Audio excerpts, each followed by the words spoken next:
ఒక ఊరిలో మేరీ అనే ఒక ముసలావిడ చిన్న ఇంట్లో నివసిస్తూ ఉంటుంది. ఆ ఇంట్లో ఆవిడికి సరైన సదుపాయాలు ఏమీ ఉండవు. రోజు తన దగ్గరున్న దాన్ని తింటూ రోజులు సాగిస్తూ ఉంటుంది. ఆవిడికంటూ ఎవరూ ఉండరు.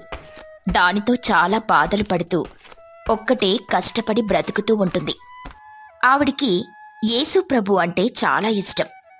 ఎప్పుడూ ఆయననే తలుచుకుంటూ తనకి ఏ బాధ వచ్చినా చెప్పుకుంటూ చాలా బాధపడుతూ ఉంటుంది.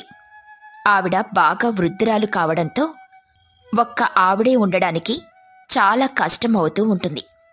అలా రోజులు గడుస్తూ ఉంటాయి. యేసయ్యా, నేను నా జీవితంలో అన్నీ చూసేశాను, కానీ ఒక గౌరీపట్నం మందిరం మాత్రమే ఎప్పుడూ చూడలేదు. అక్కడికొచ్చి నిన్ను చూడాలని చాలా ఆశగా ఉంది, కానీ నేను ముసలిదాన్నైపోయాను.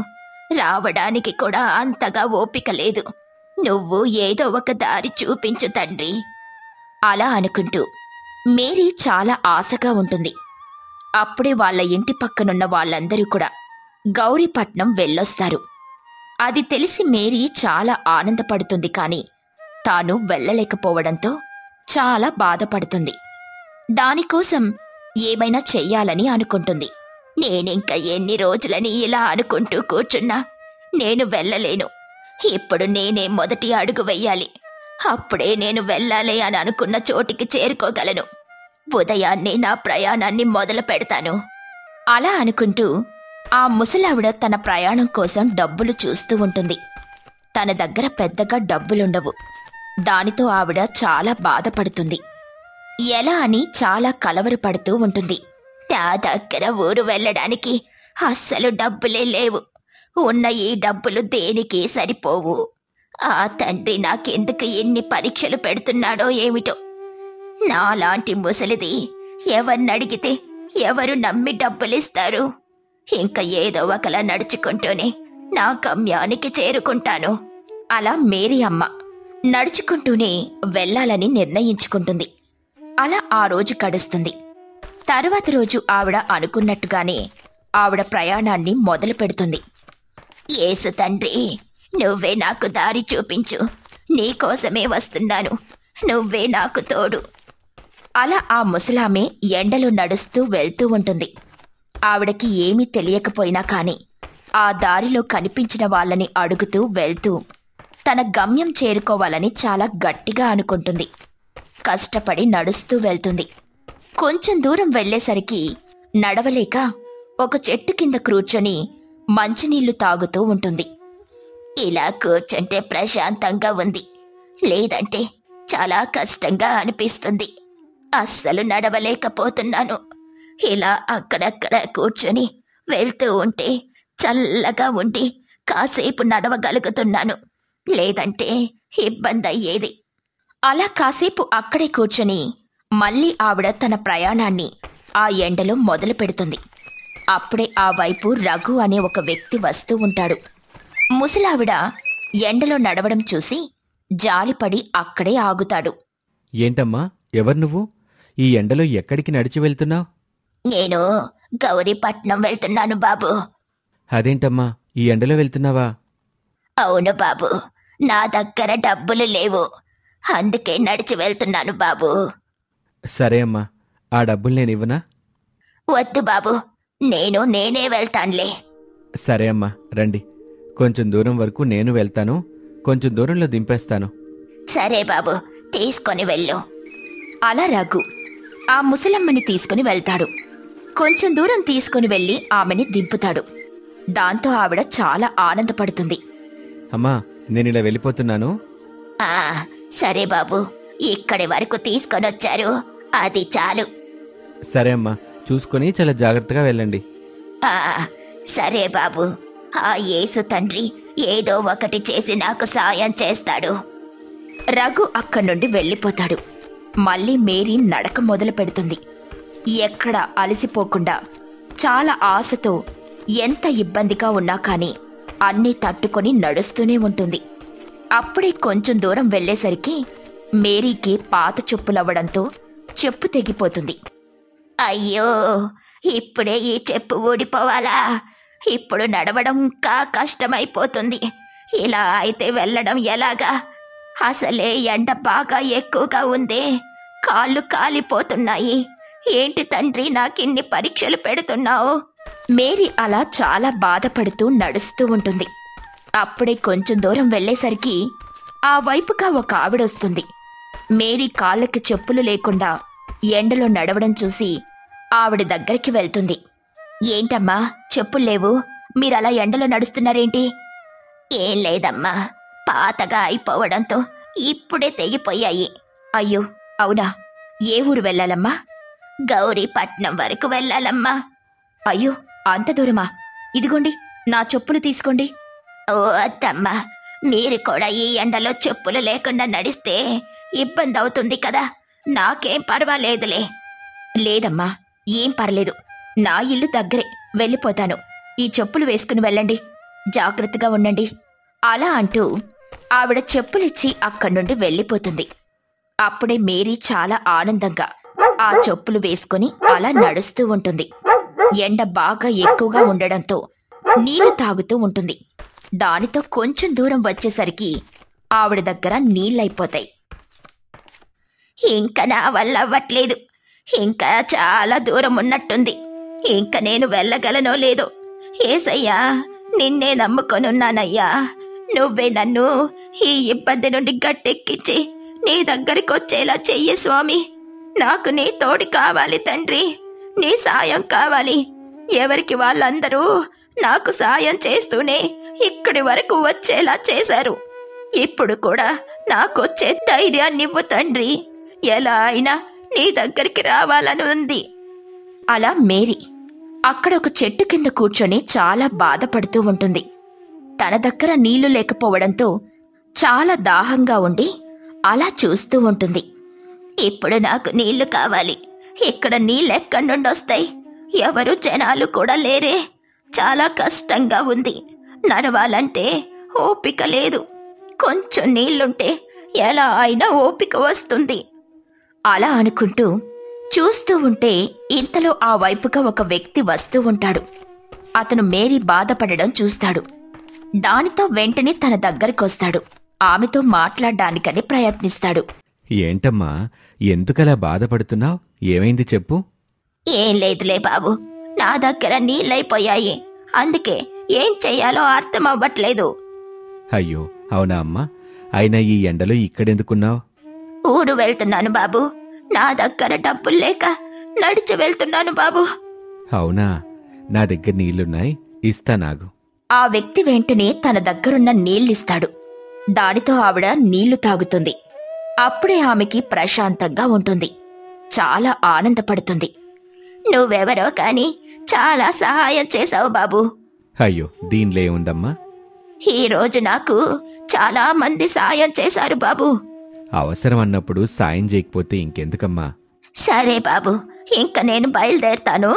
సరేనమ్మా, దారిలో ఎక్కడైనా నీళ్లు కనిపిస్తే పట్టుకో. అలా చెప్పి ఆ వ్యక్తి వెళ్ళిపోతాడు. ముసలమ్మ కూడా నడుస్తూ ఉంటుంది. అలా చాలా దూరం నడుస్తుంది. తాను చేరుకునే గమ్యానికి దగ్గరగా వస్తుంది. అప్పుడే ఆవిడ్లో ఆనందం పెరుగుతుంది. అప్పటి వరకు ఆవిడకి చాలా మంది సాయం చేస్తారు. అలా చాలా దూరం వచ్చేసరికి ఎండలో ఎక్కువగా నడిచి ఆహారం తినకపోవడంతో అప్పుడే మేరీకి కళ్ళు తిరుగుతున్నట్టు అనిపిస్తూ ఉంటుంది. ఇంకా కొంచెం దూరమే, ఇక్కడి వరకు వచ్చేశాను, ఇంకా వెళ్ళిపోతాను. కొంచెం ఓపిక పడితే చాలు. ఇక్కడి వరకు వచ్చాను, ఎలా అయినా నేను వెళ్ళాలనుకున్న చోటికి వెళ్ళి తీరాల్సిందే, లేదంటే నాకు చాలా బాధగా ఉంటుంది. అలా ఓపిక పట్టి నడుస్తూనే ఉంటుంది. ఇంతలో తనకి బాగా కళ్ళు తిరుగుతాయి. అప్పుడే ఒక అతనొచ్చి మేరీకి అరిటాకు అడ్డు పెడతాడు. దానితో మేరీకి కొంచెం కళ్ళు తిరగడం ఆగుతుంది. కానీ తనకి చాలా బాధగా అనిపిస్తుంది. ఏంటి తండ్రి ఇలా చేశావు? నేను నీ బిడ్డని కదా, ఎందుకు నన్ను కష్టపెడుతున్నావు? నేనేం చేశాను? నువ్వే నాకు తోడుగా ఉండాలి కదా. అలా బాధపడుతూ ఉంటే అప్పుడే ఆ అరటాకు పట్టుకున్న వ్యక్తి ఒక్కసారిగా యేసయ్యలా మారిపోతాడు. అది చూసిన మేరీ ఆశ్చర్యపోతుంది. తండ్రి, నువ్వు నా కోసం వచ్చావా? అవును మేరీ, నీకోసమే వచ్చాను. ఏమిటి తండ్రి, నాకిన్ని ఇబ్బందులు పెడుతున్నావు? నేనా? నువ్వు నా దగ్గరికి రావాలి అనుకున్నా. నువ్వు రావటానికి సాయం చేసింది నేనే కదా. అదెలా తండ్రి? దారిలో నువ్వింత దూరం నడవలేవని కొంచెం దూరం నీకు సాయం చేసింది నేనే. చెప్పులిచ్చింది నేనే, నీళ్ళిచ్చింది నేనే.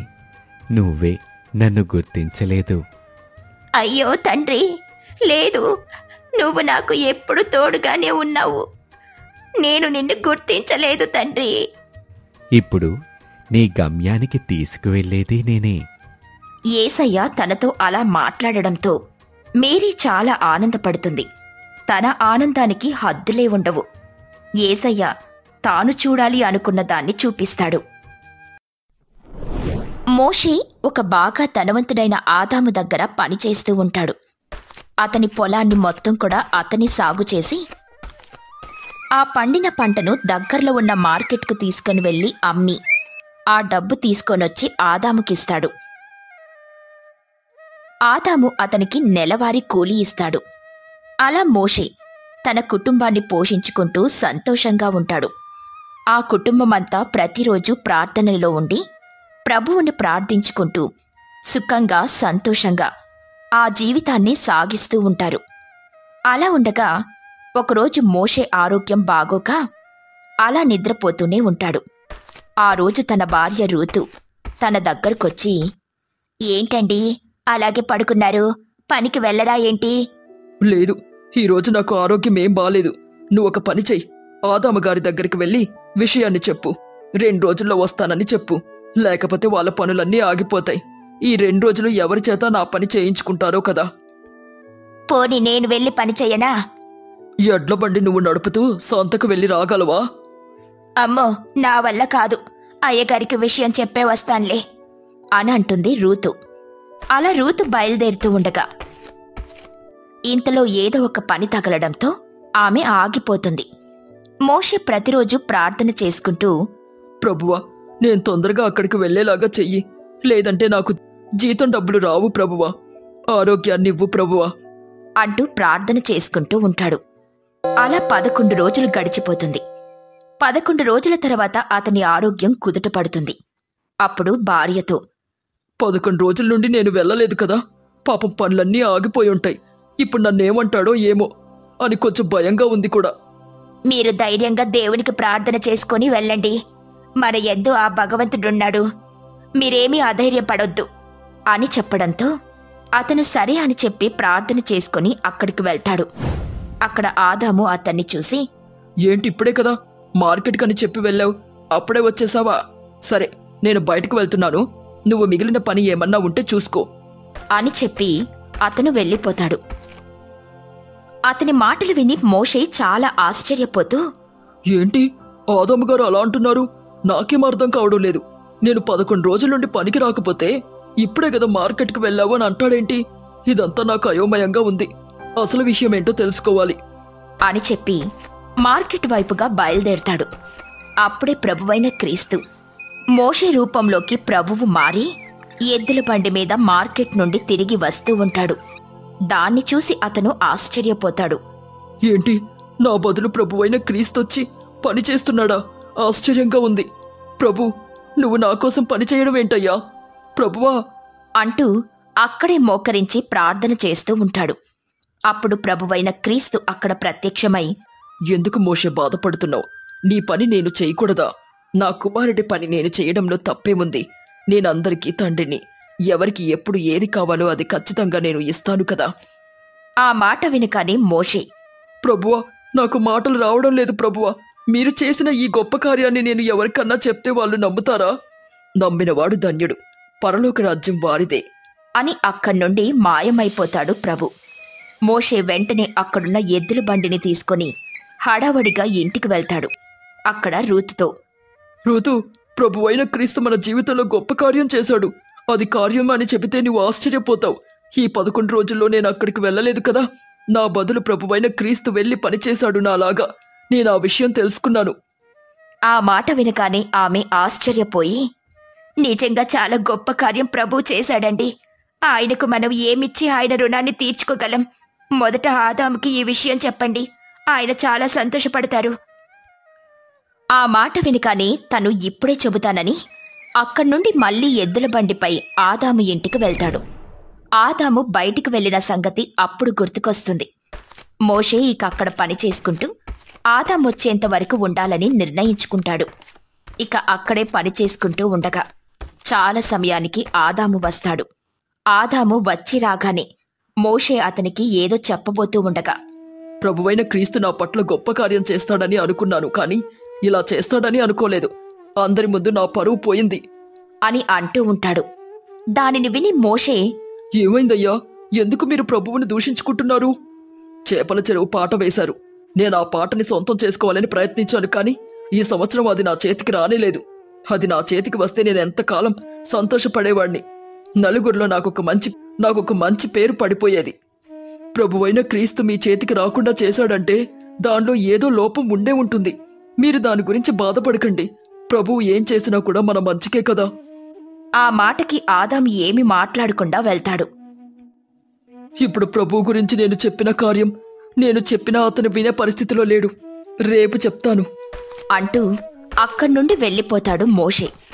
ఇక ఆ మరుసటి రోజు ఉదయం సుంకరి అనే వ్యక్తి ఆదాము ఇంటికొస్తాడు. అప్పుడే మోషే అక్కడ పశువుల్ని చూసుకుంటూ ఉంటాడు. మోషే, ఆదాము గారు ఇంట్లో లేరా? ఉన్నారు, పిలుస్తాను, ఆగండి అని అనడంతో అతను సరే అని అంటాడు. మోషే ఆదామును పిలుస్తాడు. ఆదాము బయటకు రాగానే సుంకరి, మీరు చేపల చెరువు పాట పాడకుండా మంచి పని చేశారు. నేను పాడి చాలా నష్టపోయాను. అందులో ఉన్న చేపలన్నీ కూడా జబ్బు చేసి మరణిస్తున్నాయి. ఆ విషయం జక్కయ్య మనకు చెప్పకుండా మోసం చేసి పాటను ఏర్పాటు చేశాడు. పాట పాడినందుకు నేను చాలా నష్టపోయాను. అతనికి నిన్నే డబ్బులు కూడా ఇచ్చేశాను. ఆ మాట వినగానే మోషే, చూసారా అండి, నిన్న మీరు ప్రభువుని దూషించారు, కానీ ఇప్పుడు ఏం జరిగిందో చూసారుగా. మోషే, సుంకరి కూడా ప్రభువు భక్తుడే కదా. మనకి నష్టం జరగకుండా ఆపాలి అనుకున్న ప్రభు మరి అతనికి ఎందుకు నష్టం కలిగేలా చేశాడు? అప్పుడు మన దృష్టిలో ప్రభు గొప్పవాడైతే అతని దృష్టిలో ప్రభు చెడ్డవాడే కదా. ఆయన చేసే గొప్ప కార్యములు మనకు తెలియదు. ఆయన ఏది చేసినా సమస్తము తెలిసే చేస్తాడు అని చెప్తూ ఉండగా అక్కడికి జక్రియ వస్తాడు. వారందరూ ఆశ్చర్యంగా చూస్తూ ఉండగానే జక్రియ డబ్బును తీసి అతనికిస్తాడు. ఎందుకు డబ్బు తిరిగిచ్చేస్తున్నారు? నేను మిమ్మల్ని మోసపరిచానని ప్రభువైన క్రీస్తు నన్ను గర్దించాడు. ఆయన నా కలలో కనిపించి నాతో ఇలా మాట్లాడాడు. జక్రియా, నీవు ఇతరులను మోసం చేయకూడదని నీకు తెలియదా? నీ వలన సుంకరి ఎంత నష్టపోతాడో నీకు తెలియదా? ప్రభువా, నన్ను క్షమించు ప్రభువా. నేను నష్టపోకుండా ఉండడం కోసమే ఇలా చేశాను. నేను నీ మీద ఎంతో ఆధారపడి ఉన్నాను. ఎన్నోసార్లు నేను ఈ చేపల చెరువు విషయంలో ప్రార్థన చేశాను, కానీ మీరు నా మొరని ఆలకించలేదు. అందుకే ఇలా మోసపరచాల్సి వచ్చింది. నన్ను క్షమించు ప్రభువా. నీవు మనసులో సంకోచముతో ప్రార్థన చేశావు. అదే బలము నేను ఈ కార్యం చేసేదనని నీవు నమ్మిన ఎడల ఖచ్చితంగా నీకు అలాగే జరిగేది. నీవు నష్టపోయేవాడివి కాదు, ఇతరులను నష్టపరిచేవాడివి కూడా కాదు. నీ అపనమ్మకమే ఇంతవరకు దారి తీసింది. అవును ప్రభువా, నేను ఈ కార్యం చేస్తారో లేదోనని సంకోచించాను. నన్ను క్షమించండి. నీ తప్పు నువ్వు తెలుసుకున్నావు కదా. రేపు నీవు వెళ్ళి ఆ డబ్బులు అతనికి తిరిగిచ్చి క్షమాపణ కోరుకో. నేను నీ యందు గొప్ప కార్యం చేసేదను అని పలికి ప్రభువు మాయమైపోయాడు అంటూ జరిగిన విషయమంతా దానిని వినిన వాళ్ళు కూడా ఆశ్చర్యపోతారు. జక్రయ్య, ప్రభు నీ యందు గొప్ప కార్యం ఖచ్చితంగా చేస్తాడు. నీవు నాకు ఆ చేపల చెరువుని ఇవ్వగలవా? లేదు లేదు, నా యందు దేవుడు చేసిన కార్యమును అందరికీ నేను తెలియచేయాలి కనుక నేనెవరికి కూడా దానిని అమ్మను. ప్రభువైన క్రీస్తు కార్యములను కల్లారా చూసేదను. మీరు నాతో రండి, ఆ గొప్ప కార్యములు మీరు చూద్దురు అని అంటాడు. ఇక వాళ్ళందరూ కూడా జక్రియతో పాటు కలిసి చేపల చెరువు దగ్గరికి వెళ్ళినప్పుడు చేపలన్నీ కూడా ఆరోగ్యంతో అటూ ఇటూ తిరుగుతూ ఉంటాయి. దానిని చూసి వాళ్ళందరూ చాలా ఆశ్చర్యపోయి ప్రభువుకి కృతజ్ఞతలు చెప్పుకుంటారు. ఆ సమయంలోనే మోషే, ఇంత దూరం వచ్చింది కాబట్టి ప్రభు నా యందు చేసిన గొప్ప కార్యం మీకు చెప్పాలి అంటూ 11 రోజులు నేను రాకపోతే ప్రభువైన క్రీస్తు నా రూపంలో ఆదాము ఇంట్లో పనివానిలాగా పనిచేశాడు అంటూ జరిగిన విషయమంతా చెప్తాడు. దానిని విని వారు ప్రభువైన క్రీస్తు ఆదాము ఇంట్లో పనిచేశాడా అంటూ అతనితో, ఆదాము, నీ జీవితం సంతోషకరంగా మారిపోయింది. నీ జన్మ ధన్యమైంది. ప్రభువైన క్రీస్తు నీ ఇంటికొచ్చి నీతో కలిసి 11 రోజులున్నాడు. నాకు కనిపించింది కేవలం కొన్ని నిమిషాలు, కానీ ప్రభువైన క్రీస్తు నీ దగ్గర 11 రోజులున్నాడు. నీవు ధన్యుడవు అని పలుకుతాడు. ఇక వాళ్ళందరూ కూడా అక్కడే మోకరించి ప్రార్థన చేయడం మొదలెడతారు. గొప్ప కార్యములు చేసిన దేవా, నీకు వందనాలు, స్తుతులు, స్తోత్రములు. గొప్ప కార్యములను చేసి మమ్మల్ని సాక్షి బిడ్డగా నిలబెట్టుము. అందరి జీవితాల్లో వెలుగు నింపుము అంటూ ప్రార్థన చేసుకుని ఒకరికొకరు వందనాలు తెలుపుకుంటారు. ఇక ప్రభువైన క్రీస్తు వారిని బహుగా దీవించుతాడు. వారు ప్రభువుతో నమ్మకంతో ఉండి సంతోషంగా ముందుకు సాగుతారు.